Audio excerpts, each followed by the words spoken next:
who knows what's going to happen when it goes live? And that leads perfectly into my next question. What's your play when it goes live? What are you going to do? Are you going to just look at your balance and sit back and chill, or what are your thoughts on that?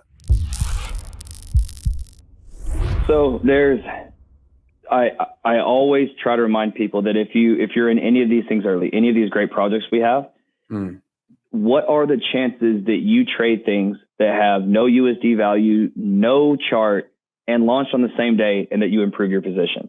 So there are some things that can be done. There's going to be some obviously people that make out like bandits taking advantage of the market. But if you need me to tell you what those are, you're going to screw that up, because I'm going to screw them up. So there's a few things that'll go on. I'm really looking forward to when Liquid Loans gets launched, so that we can start to play some of those games right after that slows down. I think also, because of that delay, to make sure that there's some level of stability that'll give us the time to see some of these charts, see some of the equilibriums. We'll have a lot more data points by the time we get time to use some of the LL strategies, which will be very, very cool. So there's some neat things. I just will always want to remind everybody that it's fine to not touch things. If you looked at all these things going on and PulseX was confusing, and you're hearing EVM forks and all these things, and all you said was, hey, I'm just going to stack HEX and wait for the double, that is a fine play. That's a very conservative play. Don't feel like because you hear us go down rabbit holes and talk about all these things going on, that if you don't do them, you're missing out. You could have literally just sat around holding HEX, and you're going to work out fantastic. So I always like to give those caveats to not do things you don't understand, not feel that you have to participate in every aspect. You don't have to be a yield farmer. You don't have to be providing liquidity or any of these things. So around launch, a big part will be, everybody wants to know, like, hey, which one is going to go up the fastest? Which one is going to hit?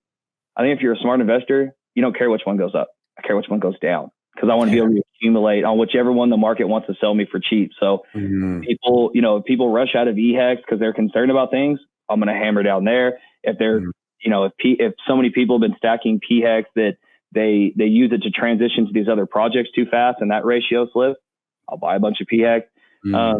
So all these sort of core things, whichever one you guys want to sell me for cheap, that's the one I'm willing to buy.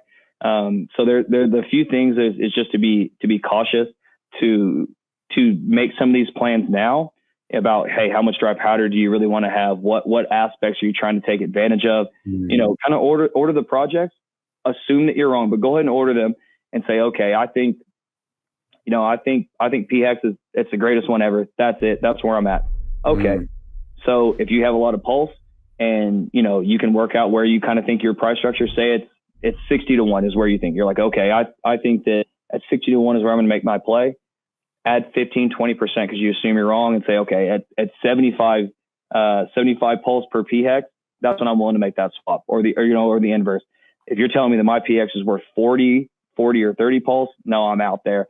So I think you can set some ratios and then give yourself a cushion. And you want to make sure that you're confident in what you're doing there, but that you're also like water, and that you're not too proud to let the market tell you we're wrong. So, I think that PHEX is going to reach, some level of parity, give or take 20, 30, 40%, something along those lines, just relatively similar, very, very fast. And if it does, then PHEX will have, outsized buying power early on. But if it's wrong, then I'm just willing to hold a PHEX and let it do its thing. Right. So you want to make sure that you have a game plan so that you don't see big spikes in green candles or red candles and make knee-jerk, very acute reactions. But you always want to make sure that plan is something that's going to be fluid, and that you're never too proud to let the market tell you we're wrong and take advantage of something.